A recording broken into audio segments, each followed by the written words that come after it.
নমস্কার দর্শক বন্ধুরা, ইমেজ বেঙ্গল হেলথ কেয়ার অনুষ্ঠানে আপনাদের সকলকে স্বাগত। ডায়াবেটিস, এই ডায়াবেটিসের সমস্যা ক্রমাগত ধীরে ধীরে বৃদ্ধি পাচ্ছে। খুব শীঘ্রই আমাদের ভারতবর্ষ ডায়াবেটিস ক্যাপিটাল হয়ে যাবে এমনটাই আশঙ্কা প্রকাশ করা হচ্ছে চিকিৎসক মহলে। ডায়াবেটিস নিয়ে আমাদের প্রত্যেকেরই চিন্তার যথেষ্ট কারণ রয়েছে। আমরা জানি যে ডায়াবেটিস আমাদের বিভিন্ন অঙ্গের ক্ষতি করে, বিভিন্ন অঙ্গের নিয়ে আমরা জানি যে আমাদের হার্টের ক্ষতি করে, আমাদের কিডনির ক্ষতি করে, কিন্তু ডায়াবেটিস আমাদের মারাত্মকভাবে নার্ভাস সিস্টেমের ক্ষতি করে। ডায়াবেটিসের জন্য স্ট্রোকের সম্ভাবনা মারাত্মকভাবে বেড়ে যায় এবং তার ফলে একজন মানুষের জীবন সম্পূর্ণভাবে শেষ হয়ে যেতে পারে। তাই আজকে আমরা আলোচনা করব যে ডায়াবেটিস এবং আমাদের নার্ভাস সিস্টেম এবং তার পাশাপাশি ডায়াবেটিসের স্ট্রোকের ঝুঁকি ঠিক কতখানি এবং কিভাবে আমরা সেই ঝুঁকি কমিয়ে আনতে পারি, কিভাবে আমাদের প্রতিরোধ গড়ে তুলতে পারি। এই বিষয় নিয়ে কথা বলতে আজকে আমরা আমাদের মধ্যে পেয়েছি director of stroke medicine, Manipal hospital, Mukundapur, professor doctor Jayanta রায়কে। স্যার নমস্কার, ইমেজ বেঙ্গল হেলথ কেয়ারে স্বাগত আপনাকে। স্যার, আজকে আমরা একটু ডায়াবেটিস নিয়ে কথা বলবো, কারণ আমরা এটা শুনেছি যে যেভাবে ডায়াবেটিস ক্রমাগত বেড়ে যাচ্ছে, বয়স কোনো বাধা হতে পারে না। যে কোনো বয়সে বা কম বয়সী থেকে বেশি বয়সী ডায়াবেটিসে আক্রান্ত হচ্ছে, এবং যার জন্য আমরা খুব চিন্তিত সেটা হচ্ছে ডায়াবেটিসে স্ট্রোকের ঝুঁকি বেড়ে যায়। তো স্ট্রোকের পাশাপাশি স্যার আরো অন্যান্য নার্ভের যে সমস্যা, সেগুলোর কি ডায়াবেটিসে আক্রান্ত হওয়ার সম্ভাবনা যাদের থাকে তাদেরও বেড়ে যেতে পারে, বা কি কি সমস্যা দেখা দিতে পারে? এই পুরো বিষয়টা নিয়ে আজকে আমি আপনার সঙ্গে কথা। খুবই ইম্পর্টেন্ট টপিক আপনি বেছেছেন। প্রথমে দু তিনটে পয়েন্ট দিয়ে শুরু করি।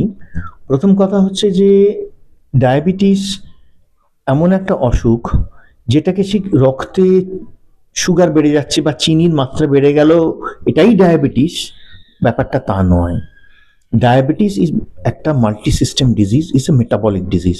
সো ডায়াবেটিসে শুধু চিনি বেড়ে যাওয়ার বাইরেও আমাদের বডির এন্টায়ার মেটাবলিজমে একটা ইম্প্যাক্ট আছে।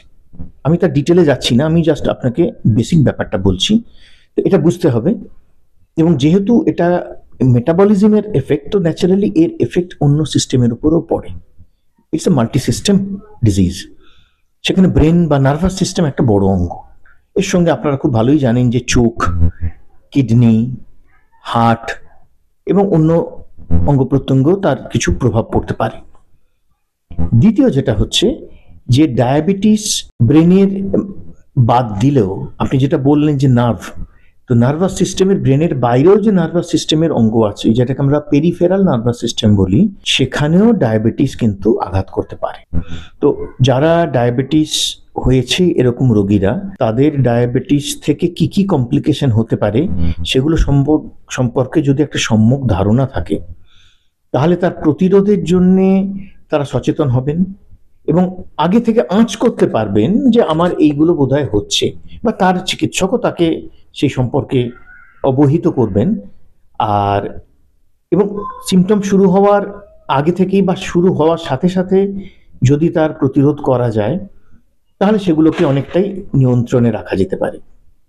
তো এই দুটো হচ্ছে খুব বেসিক ব্যাপার। স্ট্রোকের কথা দিয়ে আমি শুরু আসি বা ব্রেন দিয়ে আসি। ব্রেনেতে ডায়াবেটিসের যে ইম্প্যাক্ট হয়, সেটাতে স্ট্রোক হতে পারে, এটা আপনি বললেন। এবং স্ট্রোক যে হয় তার বিভিন্ন রকম মেকানিজম আছে। আমাদের ব্রেনে স্ট্রোক মানে হচ্ছে ব্রেনে রক্ত চলাচল ব্যাহত হচ্ছে কোনো না কোনো জায়গায়। তো এখানে ব্রেনের যে অসংখ্য শিরা, উপশিরা আছে বা ধমনী, এবং আরো ছোট ছোট ধমনী আছে, আর্টারি যেগুলোকে বলে, তাদের লার্জ ক্যালিবার এবং স্মল ক্যালিবার আর্টারিগুলো, সেগুলো প্রত্যেকটাই কিন্তু ডায়াবেটিস অ্যাফেক্টেড হতে পারে।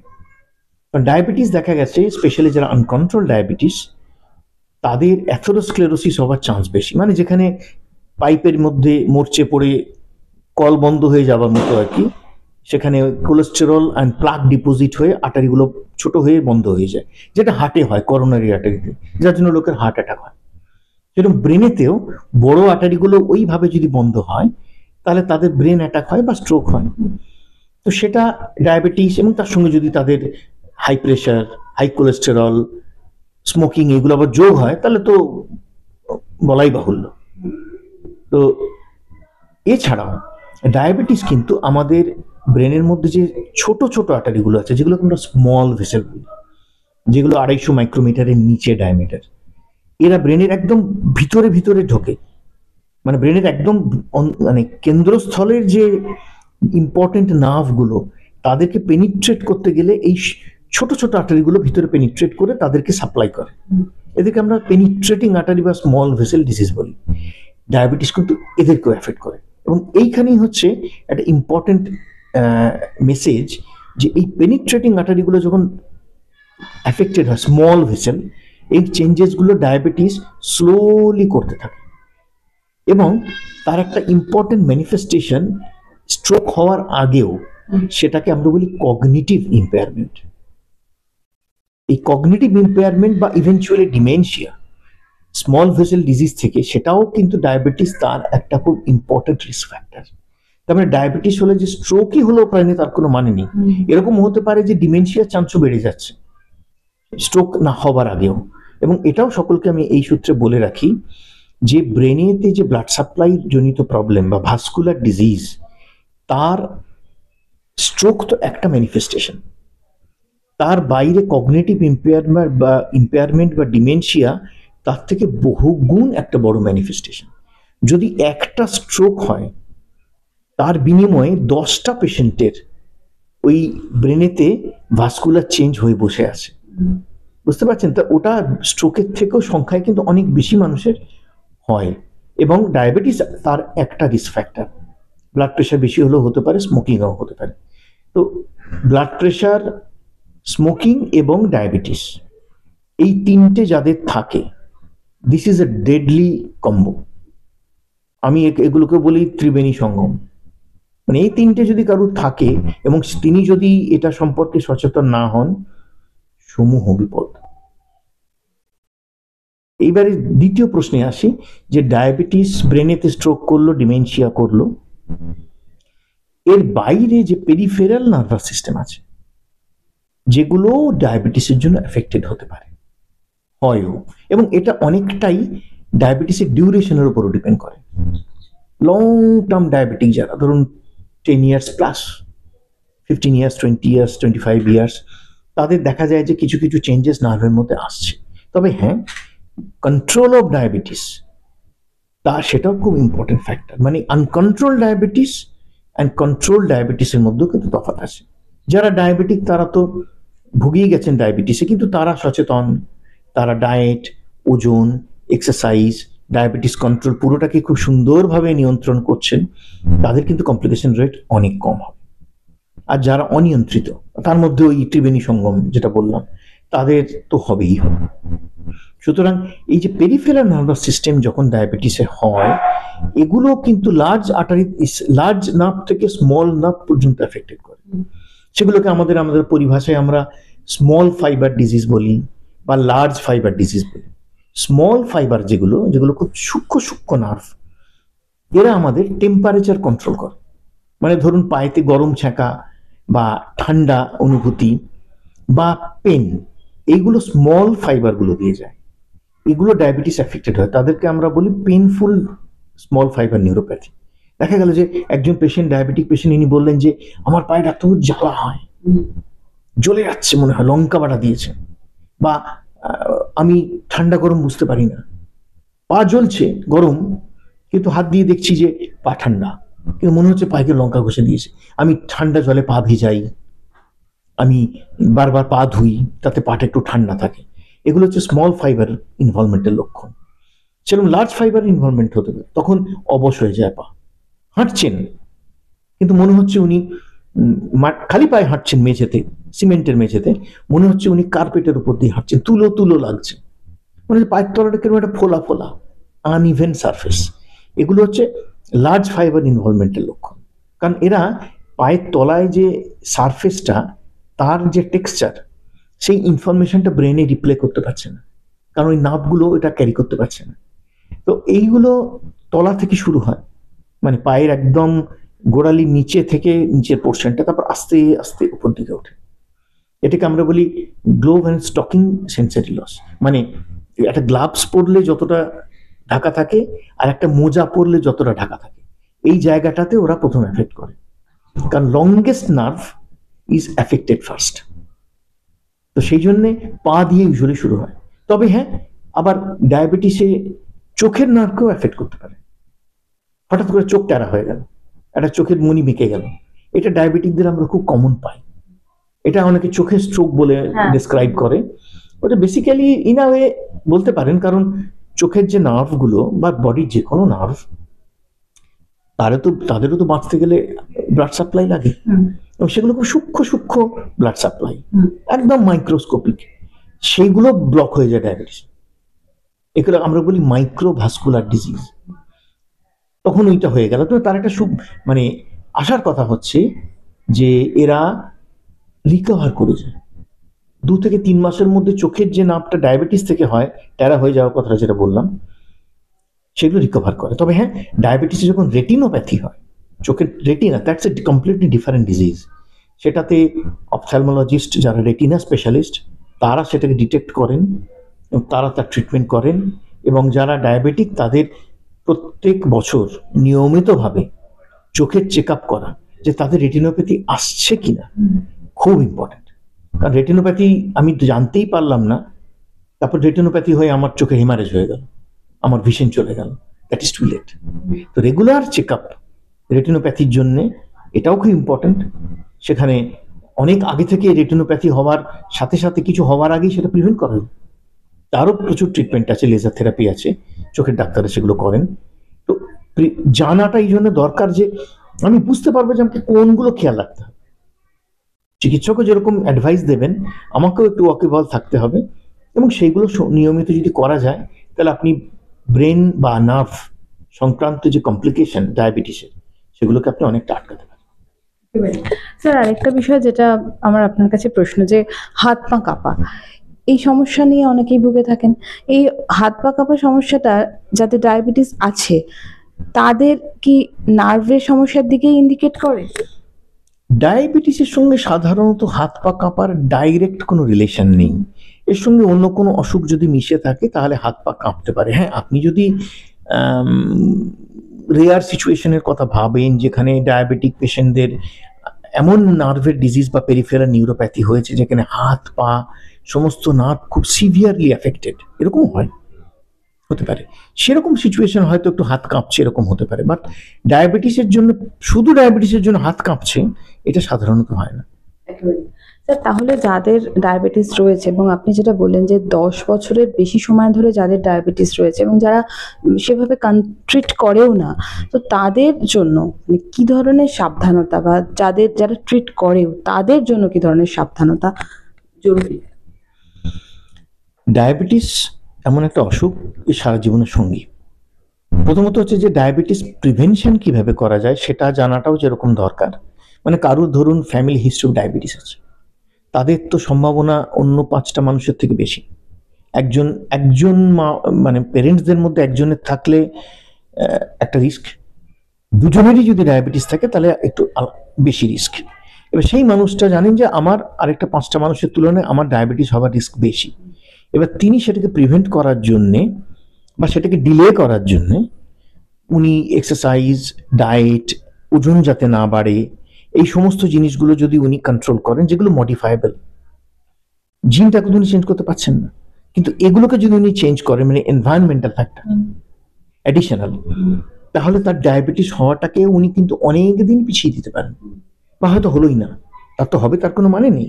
হয়তো 30% চান্স হওয়ার ডায়াবেটিস, উনি হয়তো 70%-এ পড়লেন, ওনার হলো না।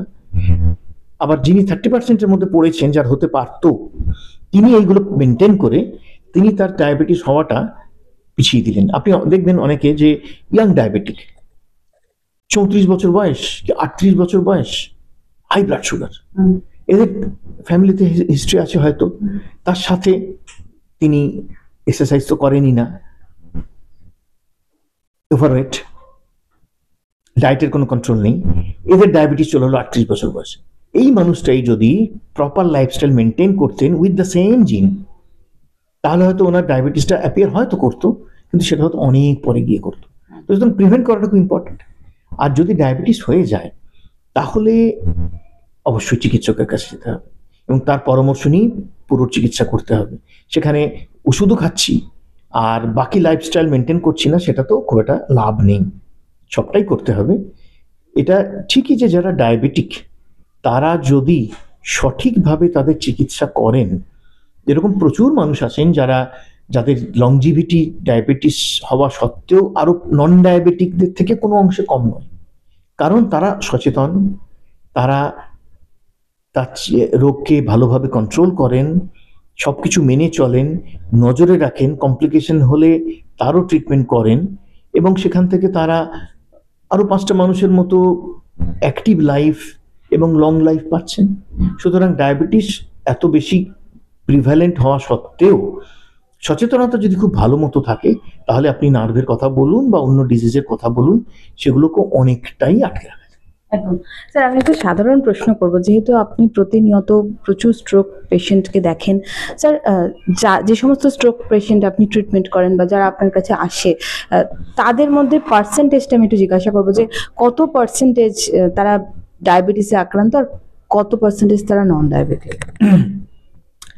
আই উড সে আপনি যদি এজ ওয়াইজ ডিভাইড করেন, যারা ধরুন বিলো 50-তে যারা আসছেন, আমার যতদূর মনে পড়ছে আমার এক্সপিরিয়েন্সে বা আমাদের যা নিজেদের ইন্টারনাল ডেটা, তাতে বিলো 50 অ্যারাউন্ড 25% ডায়াবেটিক হবে, আর অ্যাবাভ 50 যারা তাদের অ্যারাউন্ড 40% ডায়াবেটিক।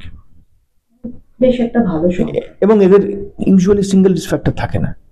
যে ভাস্কুলার রিস্ক ফ্যাক্টরের কথা বলছি, হাইপারটেনশন, হাই কোলেস্টেরল, স্মোকিং, এরা অনেকেই কম্বিনেশন নিয়ে আসেন। তো তবে ডায়াবেটিসের কথাটা যেটা আপনি বললেন, তার মোটামুটি একটা ফিগার আমি বললাম, অ্যাপ্রক্সিমেট। স্যার, আরেকটা বিষয় হচ্ছে ডায়াবেটিসের যখন স্ট্রোক হয় কোনো ডায়াবেটিক পেশেন্টের, স্যার অনেক ক্ষেত্রে হাইপোগ্লাইসেমিয়ার মতো যে সিমটমসগুলো সেগুলো দেখা দেয়, যেটা আপনি আগের একটা প্রোগ্রামে আমাদের সঙ্গে কথা বলে বলেছেন। স্যার, এখানেও না অনেক সময় কনফিউশন হয়ে যায় যে কোনটা স্ট্রোকের লক্ষণ আর কোনটা হাইপোগ্লাইসেমিয়ার লক্ষণ। খুব ভালো প্রশ্ন করেছেন, এটাও খুব ইম্পর্টেন্ট একটা জিনিস যেটা সবার জানা উচিত। আমরা দুটো টার্ম ইউজ করি, একটাকে আমরা বলি স্ট্রোক মিমিক। স্ট্রোক মিমিকটা হচ্ছে যারা স্ট্রোক নয় কিন্তু স্ট্রোকের মতো প্রেজেন্টেশন, এটাকে স্ট্রোক মিমিক বলি। এরা যেমন আপনি হাইপোগ্লাইসেমিয়ার কথা বললেন, হাইপোগ্লাইসেমিয়াতে অনেক সময় স্ট্রোকের মতোই সিমটম হতে পারে। হঠাৎ করে তার মাথা ঘুরছে, যেগুলো আমরা বলি স্ট্রোকের সিমটম। হঠাৎ করে চোখে ঝাপসা দেখছেন, হঠাৎ করে ব্যালেন্স হারিয়ে যাচ্ছে, বা হঠাৎ করে এরকম হতে পারে ডায়াবেটিক পেশেন্ট তাদের একটা দিক উইকও হয়ে গেছে, কিন্তু দেখা গেল তার হাইপোগ্লাইসেমিক। যে মুহূর্তে আপনি হাইপোগ্লাইসেমিয়ার ট্রিটমেন্ট করলেন গ্লুকোজ খাইয়ে বা গ্লুকোজ ইনজেকশন দিয়ে, সঙ্গে সঙ্গে তার ঠিক হয়ে গেল এবং তিনি একদম নর্মাল হয়ে গেলেন। এর সঙ্গে ডায়াগনোসিস হয়ে গেল এটা স্ট্রোক মিমিক ছিল বা স্ট্রোক ছিল না।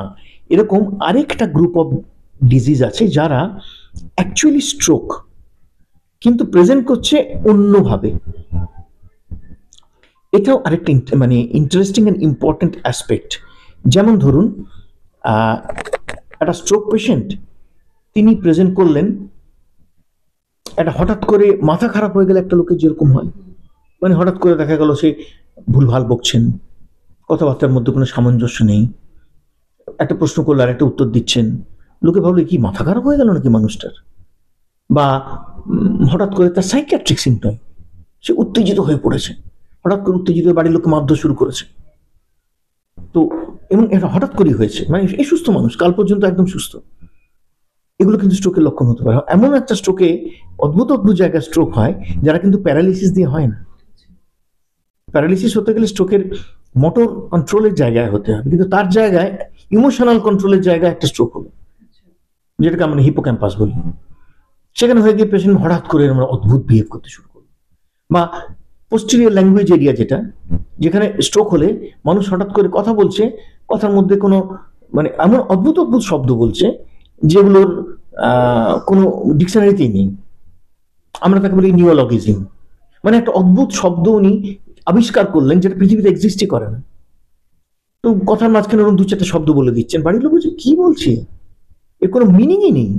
এটাকে আমরা বলি গিব্বারিশ কথা, মানে ওয়ার্ড স্যালাড, এটাও একটা টার্ম ইউজ করি আমরা, মানে কথাবার্তার মধ্যে ওয়ার্ডগুলো আগে পিছিয়ে মিশিয়ে একটা স্যালাডের মতো বানিয়ে দিয়েছেন, যার কোনো সেন্টেন্স ফরমেশন হচ্ছে না এবং কেউ বুঝতেও পারছে না যে এটা স্ট্রোকের লক্ষণ, বা দে ক্যান বি স্ট্রোক। এরকম স্ট্রোক অথচ অন্যভাবে প্রেজেন্ট করছে, এরকম কিন্তু হতে পারে। ক্লুটা যেটা হচ্ছে যে anything in the brain which happens acutely, মানে ব্রেনের একটা কোনো গন্ডগোল হয়েছে এবং সেটা হয়েছে খুব হঠাৎ করে। এই হঠাৎ পয়েন্টটা কিন্তু ইম্পর্টেন্ট, যে ইট ক্যান বি স্ট্রোক, কারণ স্ট্রোক হঠাৎ করেই হয়। আর এগুলো যদি কারণ কেউ এটা ভুলে যাচ্ছে, সেটা আস্তে আস্তে করে 1 বছর 2 বছর ধরে ডেভেলপ করছে, সেটা তো হঠাৎ করে স্ট্রোক হবে না, that's a slow progressing disease. তো এইটা ইম্পর্টেন্ট একেবারে। স্যার আরেকটা হচ্ছে যে স্ট্রোকের যে বিভিন্ন জোন আছে, অর্থাৎ আপনারা বলেন যে red zone, yellow zone, green zone, তো এই যে জোনগুলো বোঝার জন্য কোনো উপায় আছে কি? মানে একজন মানুষ তিনি স্ট্রোকের ঠিক কতটা বিপদ সংকেতে রয়েছেন সেটা কি বুঝবার কোনো সাধারণ মানুষের কাছে কোনো উপায় রয়েছে? না, এটা আপনি যেটা বললেন সেটা হচ্ছে যে স্ট্রোক প্রিভেনশনের ক্ষেত্রে এটা অ্যাপ্লিকেবল। আমরা খুব লুজলি বলি আর কি, যে গ্রিন মানে আপনি ভালো জায়গায় আছেন, আপনার স্ট্রোক রিস্ক বেশ কম, চিন্তার কোনো কারণ নেই। রেড মানে আপনি খুব খারাপ জায়গায় আছেন, সাবধান হন। ইয়েলো মানে আপনি মাঝামাঝি। এভাবে যদি ভাবি ব্যাপারটা, স্ট্রোক রিস্কোমিটার বলে একটা অ্যাপ আছে, এটা ওয়ার্ল্ড স্ট্রোক অর্গানাইজেশন এই অ্যাপটা ডেভেলপ করেছেন এবং পৃথিবীর বহু ভাষায় ইনক্লুডিং বেঙ্গলি সেটা কিন্তু ট্রান্সলেটেড হয়েছে। এটা ফ্রিলি পাওয়া যায় এই গুগল প্লেতে অথবা অ্যাপ স্টোরে, অ্যাপেলের জন্য iOS ফ্রিলি পাওয়া যায়। নাম হচ্ছে স্ট্রোক রিস্কোমিটার, RISKOMETER। এটা যে কেউ ডাউনলোড করতে পারেন। ডাউনলোড করে ওটাতে আপনাকে রেজিস্টার করতে হবে, মানে আপনি, আপনার বয়স কত, আপনার ওজন কত, আপনার আগে স্ট্রোক হয়েছিল কিনা, আপনার ব্লাড প্রেশার বেশি কিনা, আপনি এক্সারসাইজ করেন কিনা, এরকম কতগুলো তথ্য ওরা চাইবে পরপর, সেগুলো আপনি দিয়ে দেবেন। তাদের একটা অ্যালগোরিদম আছে, ওই অ্যালগোরিদম অনুযায়ী ওরা ওখান থেকে আপনার একটা প্রেডিকশন মডেল বানাবে। এটা খুব সিম্পলিফাইড একটা মডেল, বাট সুন্দর। সেটা থেকে আপনি কিন্তু বুঝতে পারবেন আপনার 5 বছর বা 10 বছরের স্ট্রোক রিস্ক কত। সেখান থেকে আপনি বুঝবেন আপনি কোন জোনে আছেন, সেই মতো আপনি সাবধান হবেন। ডায়াবেটিস পেশেন্ট যারা, তাদের ব্লাডে সুগারের ঠিক কতটা মাত্রা থাকা উচিত, এবং তার পাশাপাশি আর কোন কোন পরীক্ষাগুলো বছরে একবার হলেও করা উচিত স্ট্রোক আক্রান্ত? আপনি যদি কন্ট্রোল অফ সুগারের কথা ভাবেন, সাস্টেইনড কন্ট্রোল যেটাকে আমরা বলি, তার জন্যে ওই HbA1c যেটা আমরা এখন বেশি রেকমেন্ড করি, ওটা করাটাই বাঞ্ছনীয়। কারণ একদিন একটা ব্লাড সুগার বা একদিন একটা পিপি ব্লাড সুগার বা ফাস্টিং ব্লাড সুগার থেকে অনেক সময় আইডিয়া করা যায় না। তার আগের দিন রাত্রে আপনি 2টো হিমসাগর আম খেয়ে ফেলেছেন, তো পরের দিন পিপি করে কোনো লাভ নেই। আবার অনেকে আবার এই ভুলটা করেন, সকালে সুগার টেস্ট করতে যাবো, ওষুধটা খাবো না। তো এটা একটা খুব ভুল ধারণা। সেদিন আমার সুগারটা দুম করে বেড়ে গেলো, হয়তো তারা ভালোই কন্ট্রোলে আছে, কিন্তু ওই যে সকালে ওষুধটা খাননি, সেদিন পিপি সুগারটা হয়ে গেলো 212। এবার আমি কি করে বুঝবো যে আপনি আগের দিন ঠিক ছিলেন কিনা? তো ওষুধ খেয়ে করতে হবে টেস্ট, যা আপনি রেগুলার ওষুধে আছেন সেইটাই আপনাকে কতটা কন্ট্রোল দিচ্ছে তার পরিমাপ, যদি ফাস্টিং পিপি দেখতে চান। HbA1c দেখাটা খুব ইম্পর্টেন্ট, তাতে আপনার সাস্টেন কন্ট্রোলটা ভালো থাকবে। এবং HbA1c 6-এর কাছাকাছি রাখাটা বাঞ্ছনীয়, 6-এর নিচে রাখলে তো খুবই ভালো, আর 6 থেকে 6.5 তাও অ্যাকসেপ্টেবল। কিন্তু যেটা ইম্পর্টেন্ট সেটা আপনার ডাক্তারের পরামর্শ নিয়েই করতে হবে। আর সেকেন্ড যেটা হচ্ছে যে হোম গ্লুকোজ মনিটরিং কিন্তু খুব ইম্পর্টেন্ট। এই যে ল্যাবে গিয়ে গিয়ে ফাস্টিং সুগার, পিপি সুগার এগুলো আজকাল খুব একটা হয় না। তার 2টো কারণ, একটা হচ্ছে যে টাইমিং মেনটেন করা, আরো ইম্পর্টেন্ট যেটা হচ্ছে যে আপনি কতবার ল্যাবে যাবেন, বা আপনার হঠাৎ করে এখন মনে হচ্ছে সুগার বেড়ে গেছে বা কমে গেছে, স্পেশালি কমে গেছে রাত্রির 2টোর সময়, আপনি জানবেন কি করে আপনার হাইপোগ্লাইসেমিয়া হয়েছে যদি বাড়িতে আপনার একটা হোম গ্লুকোজ মনিটরিং এর ছোট্ট মেশিন না থাকে? প্রত্যেকটা ডায়াবেটিক মানুষের বা তাদের ডায়াবেটিক ফ্যামিলি যাদের আছে, তাদের তো হোম গ্লুকোজ মনিটরিং রাখাটা খুবই দরকার। একটা সিম্পল জিনিস দিয়ে আপনি অনেকটা জেনে ফেলছেন, এবং কোনো কোনো সময় আপনি একটা আইডিয়াও করে নিতে পারেন। কারণ সুগার বাড়ছে, 200 হয়ে গেছে, আপনি তো কোনো সেরকম সিমটম পাবেন না, তো আপনি রেগুলার বেসিসে জানতেও পারছেন না। 3 মাস পরে গিয়ে জানলেন আপনার HbA1c 9.5, মাঝখানে আপনার কোনো আইডিয়াই নেই। তো আপনি যদি মাঝে মধ্যে মনিটর করেন, আপনি দেখছেন যে পোস্ট মিল আমার সুগারটা মাঝে মাঝে 300 ছাড়িয়ে যাচ্ছে, বা সকালবেলায় আমি দেখছি আমার 180।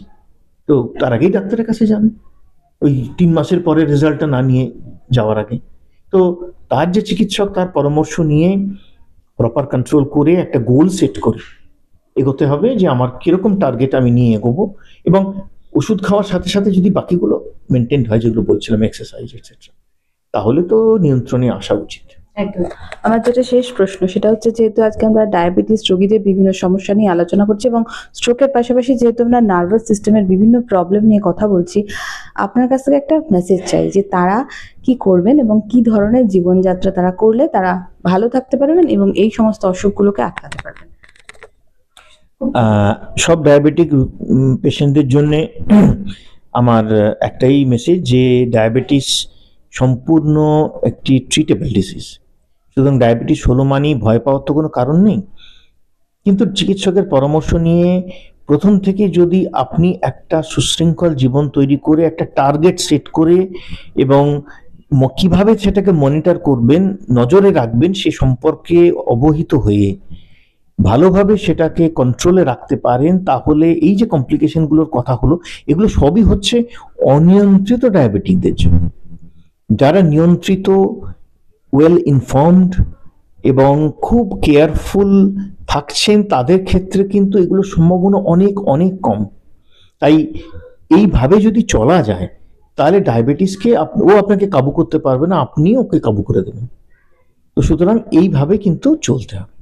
Thank you sir, thank you very much আমাদের এই মূল্যবান আলোচনায় আসার জন্য। এবং আশা করি দর্শক বন্ধুরা আপনাদের আরো অনেক প্রশ্ন আছে, কারণ আমি জানি এর আগে স্যারের সঙ্গে আমরা যে কথাবার্তা আলোচনা আপনাদের সামনে রেখেছিলাম সেখানে প্রচুর প্রশ্ন এসেছে। তো এই অল্প সময়ের মধ্যে সব প্রশ্নের উত্তর দেওয়া গেল না, কিন্তু ডায়াবেটিস নিয়ে যেহেতু মানুষের অনেক প্রশ্ন ছিল, আপনাদের অনেক প্রশ্ন ছিল, সেগুলো নিয়ে আমরা আলোচনা করলাম। তো আশা করব স্যার আমাদের অন্যান্য যে প্রশ্নগুলো আছে এরকমই কোনো একটা অনুষ্ঠানে আপনাদের উত্তর দেবেন। আর স্যার যা বললেন আপনারা মেনে চলুন, সুস্থ থাকুন, ভালো থাকুন। স্যারকে অনেক ধন্যবাদ আমাদের এই অনুষ্ঠানে আসার জন্য। নমস্কার।